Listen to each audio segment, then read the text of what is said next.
Activist, দুজন activist, আমি তাদের নাম উল্লেখ করে তাদেরকে বিখ্যাত করতে চাই না। আপনাদের অনেক অবদান থাকতে পারে হাসিনার বিরুদ্ধে আন্দোলনে, আপনারা উদ্বুদ্ধ করছেন বাংলাদেশকে, কিন্তু আপনারা গরু জবাই করার সময় কি গরু জবাই কি কাজ? গরু জবাই প্রথম আলো ডেইলি স্টারকে আমাদের মতো সমালোচনা কয়জন করছে? প্রথম আলো ডেইলি স্টার বাংলাদেশে 111 আনছে, হাসিনাকে সাপোর্ট করছে, বিএনপি এবং জিয়া পরিবারের বিরুদ্ধে তারা যুদ্ধ ঘোষণা করছে, আমরা জানি। এবং আমরা সব সময় প্রথম আলো এবং ডেইলি স্টারের তাদের বাংলাদেশের যে প্রেক্ষাপট, আমরা সব সময় বলি 47-এর যে পূর্ব পাকিস্তান হওয়া আজকের যে বাংলাদেশ, সেখানে আবুল মনসুর আহমদদের, সরওয়ার্দী, মৌলানা ভাসানী, একে ফজলুল হকের যে অবস্থান, সেই অবস্থানের বিরুদ্ধে আবুল মনসুর আহমদের ছেলে মাহফুজ আনাম, মতিউর রহমানরা আছে, আমরা সব সময় বলি, এখনো বলি, এবং ওই অপোজ। কিন্তু আপনি হাসিনার মতো, হিটলারের মতো গুন্ডামি করে, আমি একটা পত্রিকা বন্ধ করে দিব, আমি তাদের গলা টিপে ধরবো, হোয়াট ইজ দিস? আপনারা কি নিজেদেরকে নবী ভাবতেছেন? প্রফিট হয়ে গেছেন? আপনাদের অনুসারী আছে বলে? কেন আপনারা ধাক্কা 2-4টা খান নাই? কি মনে করেন আপনাদের নিজেদেরকে? প্যারিসে আর নিউ ইয়র্কে বসে বসে আপনারা নিজেদেরকে কি মনে করেন? অহংকার পতনের মূল। বাংলাদেশের জনগণ 18 কোটি মানুষ এক, আমরা সামান্য কথা বলে তাদেরকে সহযোগিতা করি, তারা জীবন দিল, হাজার হাজার মানুষ, লক্ষ লক্ষ মানুষ পঙ্গু, এখনো তাদের লক্ষ লক্ষ মামলায় তারা জর্জরিত। আমরা তাদের সমালোচনা এখনো করতেছি, রাজনৈতিক দলগুলার, তারা ভুল করতেছে, আমরা সমালোচনা করব। কিন্তু এই নৈরাজ্য, এমনকি একজন ইউটিউবারকে দেখলাম এমনও বলতেছে যে দরকার হলে হাসিনা আসুক, তারপরেও পুলিশ থানা আক্রমণ করে তাদের কাকে অ্যারেস্ট করছে তাদেরকে নাকি বের করে আনতে হবে, প্রথম আলোর সামনে নাকি তারা অবস্থান নিবে। What is this? এই নৈরাজ্য কেন? তারপরে 3টা কলেজ দেখলাম, কবি নজরুল কলেজ, তারপরে সরওয়ার্দী কলেজ, আর একটা কি কলেজ জানি, ডক্টর মাহবুবুর রহমান কলেজ। একটা ছেলে নাকি ওখানকার ডেঙ্গু আক্রমণে মারা গেছে। ডেঙ্গুতে তো ডেইলি ডজন ডজন মানুষ মারা যাচ্ছে, এইটা তো প্রতিবাদ আমরা করতে হবে। আমরা তো বলছিলাম ঢাকা শহরে এইসব আমলা দিয়ে মেয়র নিযুক্ত করতে হবে, আমরা তো নাম ধরে বলছিলাম, তাবিদ আউয়ালকে উত্তরে এবং দক্ষিণে ইশরাককে মেয়র নিযুক্ত করার জন্য, প্রশাসক নিয়োগ করার জন্য। ঢাকা শহরের আপনার ময়লা, দুর্গন্ধ, ট্রাফিক কোনো কিছু নাই, এগুলো মেয়র থাকলে অনেক কিছু সলভ করবে, এবং তারাই জনগণের নেতারাই এগুলো করতে পারবে, কোনো আমলা এটা করবে না। একজন যুগ্ম সচিব, অতিরিক্ত সচিবকে যে দায়িত্ব দিচ্ছেন, স্থানীয় সরকার মন্ত্রণালয়ের দায়িত্বে নিযুক্ত হাসান আরিফ সাহেব নাকি কে আমি জানি না, আপনাদেরকে বলি, আপনারা রাজনীতি করেন নাই। রাজনীতিবিদরা যত খারাপ হোক, রাজনীতিবিদরাই দেশ চালাবে। আমরা অতীতেও বলছি, এখনো বলছি, এখনো সর্বদলীয় কমিটি করেন, এই উপদেষ্টা পরিষদ করেন, সর্বদলীয়, বিশেষ করে প্রধান 2টি রাজনৈতিক দল বিএনপি এবং জামাত এবং বৈষম্য বিরোধী ছাত্র আন্দোলনের দেরকে নিয়ে এবং অন্যান্য রাজনৈতিক দল যারা আন্দোলন করছে সবাই থেকে নিয়ে উপদেষ্টা পরিষদ গঠন করেন। দেশ যদি আপনার, আমরা চাই সংস্কারের জন্য সময় যথেষ্ট লাগতে পারে, যৌক্তিক সময় যা লাগে, কিন্তু এইভাবে হবে না, কারণ এরা কেউ ওন করে না। আপনার উপদেষ্টারা এখনো অনেকেই বুঝে না, কারণ তারা দেশ চালায় নাই। এই যে ডেঙ্গুর একটা মানুষ, একটা ছাত্র মারা যাওয়ার কারণে যে অবস্থা করছে, খবর নিলাম কবি নজরুল কলেজ, আপনার সরওয়ার্দী কলেজ এবং ডক্টর মাহবুবুর রহমান কলেজ, এগুলো ভাঙচুর করে 70-80 কোটি টাকার মানব জমিনে দেখলাম আপনার নষ্ট করা হয়েছে। তার মানে কি অন্য মানুষের জীবনের দাম নাই, শুধু ছাত্রের দাম? একজন মানুষের মূল্য তো শত কোটি, হাজার কোটি টাকা দিয়ে হবে না। আমরা একজন মানুষও মারা যাক চাই না, কিন্তু অন্যের জন্য হবে না। একটা ছাত্রের জন্য বলা হলো যে তার আপনার চিকিৎসাতে বরখেলাপ হয়েছে, এটা তো নৈরাজ্য, এটা তো ইনস্টিগেট করতেছে, এবং সাথে এইসব ইউটিউবাররা এগুলো করতেছে, এবং বিদেশি চক্র তো আছেই, বিদেশি চক্র এগুলো আছেই। তো আমরা এই যে নৈরাজ্য, গণতন্ত্রের দুর্বলতা, যে কথাটা বলছিলাম, আমরা গণতন্ত্রের দুর্বলতার সুযোগ নিয়ে আমাদের দেশটা অনেক কষ্টে এত বড় একটা ফ্যাসিস্ট, ক্লিপ্টোক্রেট, এই জানোয়ার ভারতের মেড সার্ভেন্টটাকে আমরা দৌড়াইতে পারছি, কিন্তু তার পুরা চক্র তো বাংলাদেশে রয়ে গেছে। এখন যদি আমি বলি যে একটা ঘটনার জন্য, প্রথম আলো ডেইলি স্টার বন্ধ করার জন্য, আমি দরকার হলে হাসিনাকে আবার আনবো, হোয়াট এ ননসেন্স। এই যদি আমার দেশের গণতন্ত্রের জন্য যদি আমরা এত স্যাক্রিফাইস আমাদের ছেলে মেয়েরা আমাদের রাজনৈতিক দলগুলা করলো, আমাদের দেশের সাধারণ মানুষ করলো, তাদের যদি আমরা মূল্য না দিতে পারি, তাদেরকে যদি আমরা আজকে গণতন্ত্রের সুবাতাসে আমাদের যে নতুন প্রেক্ষাপট শুরু হলো, এখানে যদি আমাদের কিছু এনার্কি তো হবে, এটা আমরা মেনে নিব।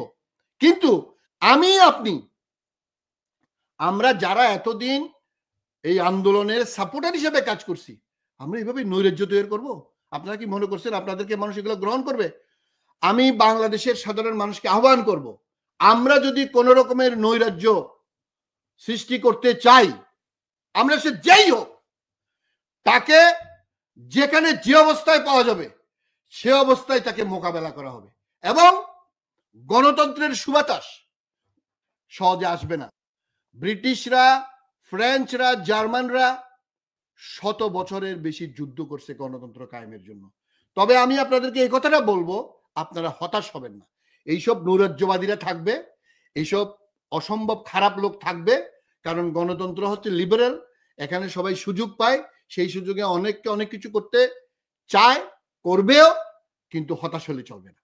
আমরা এবার দেশি বিদেশি সকল চক্র, আমি ধন্যবাদ জানাবো জাতীয়তাবাদী ছাত্র দলের ছেলেপেলেরা, আমি শুনলাম শাহবাগে তারা ক্লিয়ার করছে, আমি সার্জিস আলমকে ধন্যবাদ জানাবো, আমি এই যে আলম ছেলেটার নাম কি, উপদেষ্টা হয়েছে, এই স্পেশাল অ্যাসিস্ট্যান্ট হয়েছে মাহফুজ আলম, আমি তাদের লেখা পড়লাম, আমি খুবই খুশি হইলাম।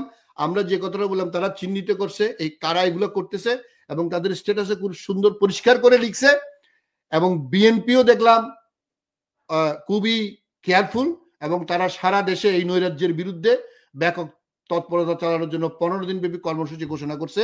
কারণ এগুলো যে বিদেশি ষড়যন্ত্র, এবং আমাদের কতিপয় মানুষ গণতন্ত্রের নামে, সবচেয়ে দুর্ভাগ্য হলো আপনার ধর্মীয় আপনার উত্তেজনা ছড়িয়ে দেওয়ার চেষ্টা করা হচ্ছে, এবং যে আমাদের দেশে আমাদের মতো নন কমিউনাল, আমাদের মতো টলারেন্ট সোসাইটি, আমরা যত গরিব হই, আমাদের দেশে যত গণতন্ত্র না থাক, শেখ হাসিনা আমাদেরকে যত জঙ্গি বানানোর চেষ্টা করুক, কিন্তু আমরা যে নন কমিউনাল, আমরা যে হিন্দু মুসলমান বৌদ্ধ খ্রিস্টান এক আছি, এখন তো এই যে কেউ সৃষ্টি করার পিছনে আমার তো সন্দেহ লাগে। ডোনাল্ড ট্রাম্প কয়েকদিন আগে বলছিল যে এই দেশটা এখন একটা কেওস দেশে পরিণত হয়েছে, নৈরাজ্যের দেশে পরিণত হয়েছে। এখন কি ভারতের ইন্ধনে এই আমাদের কতিপয় লোকের যোগ সাজসে এই সব এই যে চিন্ময় প্রভু, তারপরে এই কতগুলা ছাত্র, তারপরে এই যে টাকা ডিস্ট্রিবিউট করা এই শয়তানগুলা, তারপরে আমাদের কিছু ইউটিউবার, সবাই মিলে ডোনাল্ড ট্রাম্প যে কথা মন্তব্য করছিল যে এই দেশটা একটা নৈরাজ্যের দেশে পরিণত হয়েছে, এটা কি বাস্তবায়ন করতেছেন আপনারা? আমরা বাংলাদেশের 18 কোটি মানুষ, আমি মনে করি যে আমাদের যারা সচেতন দর্শক রয়েছে তাদেরকেও কিন্তু একটা জিনিস মাথায় ঢুকাতে হবে, যে এই যে যেসব কথিত ইউটিউবার, মানে যারা এই ধরনের অস্থিতিশীল একটা অবস্থা তৈরি করতে চাচ্ছে, তাদের প্রত্যেকের কোন স্টেজ আছে তারা তাদের ওই দেশগুলোতে অবস্থান করছে, এটা কিন্তু আমাদেরকে একটু উপলব্ধি করতে হবে। একটা ব্যক্তি, আপনি যদি রাজনৈতিক আশ্রয় নিয়ে কোন একটা দেশে বসবাস করেন, যেমন শেখ হাসিনার সময়, তখন আমরা এটা আন্ডারস্ট্যান্ড করি যে হ্যাঁ, সে যদি তখন বাংলাদেশে যায়, শেখ হাসিনা তার ক্ষতি করবে, এ কারণে কিন্তু সে রাজনৈতিক আশ্রয়টা তাদের গ্র্যান্ট হয়, যে আপনি শেখ হাসিনার বিরুদ্ধে, তার ফ্যাসিবাদের বিরুদ্ধে কথা বলছেন। তো এখন তো শেখ হাসিনা নাই, এখন তো এই যারা দেশকে অরাজক পরিস্থিতির দিকে নিতে চাচ্ছে, তারা এখনো কেন সমালোচনা করছে? এর মূল কারণটা হচ্ছে যে তাদের ওই রাজনৈতিক আশ্রয় বা ওই যে একটা স্ট্যাটাস, ওইটা বজায় রাখতে গেলে তাদেরকে কিন্তু সমালোচনা করা ছাড়া কোনো উপায় নেই। কারণ তারা এমন একটা অবস্থা তৈরি করতে চাচ্ছে, যার ফলে তারা যেই দেশে অবস্থান করছে ওই দেশের সরকারকে বুঝাতে পারবে যে আমি বাংলাদেশে গেলে এই সরকারও আমার ক্ষতি করতে পারে, তো সেজন্য আমি বাংলাদেশে যাওয়াটা আমার জন্য নিরাপদ নয়। এজন্য তারা কিন্তু সরকারের ওই সমালোচনাই তারা করে যাবে, যেটা হাসিনা থাকলে হাসিনার বিরুদ্ধে করেছে, এখন ইউনূস সরকার আছে তার বিরুদ্ধে করবে, কারণ এটা তার ওই পলিটিক্যাল স্ট্যাটাস বা রাজনৈতিক আশ্রয়, সেটা টিকিয়ে রাখার স্বার্থে তাকে এটা করতে হচ্ছে। কিন্তু এক্ষেত্রে আমাদের যারা সাধারণ জনগণ, তাদেরকে বুঝতে হবে যে একটা ব্যক্তির রাজনৈতিক আশ্রয় বজায় রাখার জন্য সে ধরনের উল্টা পাল্টা কার্যক্রম করতেই পারে, দেশকে অরাজক পরিস্থিতি থেকে দিতেই পারে। কিন্তু কথা হচ্ছে ওই তার উস্কানির দিকে আমি যিনি বাংলাদেশে বসবাস করছি, তিনি যদি এই উস্কানির দিকে ঝাঁপ দেন, তাকে বুঝতে হবে যে ওই প্রবাসী ইউটিউবার কিন্তু তার পাশে এসে দাঁড়াবে না। তিনি যদি আটক হন, গ্রেপ্তার হন, তিনি যদি জেলখানায় যান এই উস্কানিতে পা দেওয়ার জন্য, তার পরিবারের সদস্যরাই কিন্তু সাফার করবে। ওই প্রবাস থেকে এসে কিন্তু ওই ইউটিউবার তাকে বা তার পরিবারকে একবেলা খাওয়া দিবে না। তো সেজন্য আমি মনে করি যারা এই ধরনের উন্মাদনার সাথে নাচছেন তাদেরকে বুঝতে হবে যে তারা কেন নাচবেন, তারা কেন একজনের পলিটিক্যাল অ্যাসাইলাম প্রয়োজন, তার সেই অ্যাসাইলামের জন্য সে উদ্ভট উন্মাদের মতো কার্যক্রম করছেন, আর সেই উন্মাদে আপনিও উন্মাদ হয়ে যাচ্ছেন, এটার তো কোনো মানে হতে পারে না। তাই দর্শকদেরকে আসলে আমি মনে করি সচেতনতার প্রয়োজন রয়েছে। না, এখানে আপনি ঠিকই বললেন। এই যে মনে করেন what is the difference between Hasina, Modi or we? আমাদের সাথে ডিফারেন্সটা কি? আমি যদি প্রথম আলো ডেইলি স্টারের সামনে যে নামাজ পড়ি, আমি যদি ওখানে গরু জবাই করি, তো এটা তো আরএসএস আর বিজেপির কর্মকাণ্ড হয়ে গেল। এটা তো একটা জঘন্য।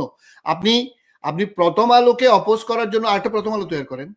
আপনি ইন্টেলেকচুয়াল ক্যাপাসিটিকে তো আপনি ইন্টেলেকচুয়াল আরেকটা কাউন্টার ক্যাপাসিটি দিয়ে আপনাকে কাউন্টার করতে হবে। আপনি কলমকে দিয়ে কলম দিয়ে লিখতে হবে। আপনি কি বন্দুক দিয়ে করবেন? এবং শুধু তাই না, আমরা হাজার সমালোচনা করি, কিন্তু অবয়ব, গেট আপ এবং লেখা, তাদের আলটিমেট খারাপ, এটা আমরা বলবো এবং এটা অপোজ করতেই থাকবো। কিন্তু সে যে কর্মকাণ্ড করে যাচ্ছে সেটা তো আমি গায়ের জোরে বন্দুক দিয়ে আমি নোংরাভাবে বিজেপির মতো, এই যে আরএসএস এর মতো যেরকম মুসলমানদেরকে গুলি করে মেরে ফেলতেছে, আমরা চিন্ময় প্রভুকে গ্রেপ্তার করছে সেটা নিয়েও আমরা অনেকে অপোজ করতেছি, তাই এখানে গ্রেপ্তার করলে যথেষ্ট কারণ দেখাও। আর এখানে ডাইরেক্ট গুলি করে মেরে ফেলতেছে সেটার প্রতিবাদ আমরা করতেছি না। আমি কি কোনো ইউটিউবারকে বলবো যে এই যে প্রত্যেক সপ্তাহে যে মুসলমানদেরকে, বুদ্ধিস্টদেরকে যে মেরে ফেলতেছে, দলিতদেরকে যে মেরে ফেলতেছে, ভারতের ডজন ডজন প্রতি সপ্তাহে মারতেছে, এগুলার কি কোনো ভিডিও তো আমি দেখলাম না। শুধুমাত্র ওই কোথায় কি বাংলাদেশে হয়েছে এটা নিয়ে আমার বিরুদ্ধে যাচ্ছে একটা কথা, আমার বিরুদ্ধে গেলেই আমি এটা অপোজ করবো, সেটা হইতে পারে না।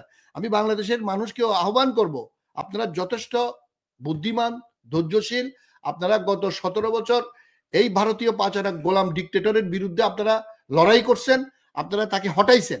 আপনারা এই অপবাদকারী যারা বর্তমানে আমাদের দেশে নৈরাজ্য সৃষ্টি করে ডক্টর মোহাম্মদ ইউনূসের সরকারকে এবং আমাদের নতুন গণতান্ত্রিক অভিযাত্রাকে তাদের ব্যক্তি স্বার্থে, যেটা সাকিব বললেন, আর এই ব্যক্তি স্বার্থে যদি কোনো কাজ করে থাকে, আপনাদের নিজের বুদ্ধি দিয়ে, বিবেক দিয়ে, সাধনা দিয়ে এদেরকে অপোজ করতে হবে। আমরা কোনো অবস্থাতেই এই সরকারকে ফেল করতে দিব না। আমরা 18 কোটি মানুষ, দেশি বিদেশি যত চক্র, আমরা 2-3 হাজার মানুষ শুধু এই 2 মাসে রক্ত দিছি, 30,000 মানুষ পঙ্গু, এবং গত 17 বছরে কয়েক হাজার মানুষ গুম, খুন এবং কয়েক লক্ষ মামলা, 60-70 লক্ষ মানুষ আসামি। এরপরে যদি আপনারা এই সামান্য 2-1 জন এই মুক্রোচক শয়তানের আপনারা প্রলুব্ধ হয়ে আমাদের এত বড় এই অর্জনকে ধ্বংস ইনশাল্লাহ করতে দিবেন না, হতে দিব না। আমরা আপনাদের সাথে আছি, আপনারা বুঝবেন, বুঝার চেষ্টা করবেন। ডক্টর মোহাম্মদ ইউনূসের সরকারের উপদেষ্টাদের কার্যক্রমের আমরা সমালোচনা করব, কিন্তু at the end of the day we must with doctor Mohammad Yunus government, এটা মাথায় রাখতে হবে। ধন্যবাদ।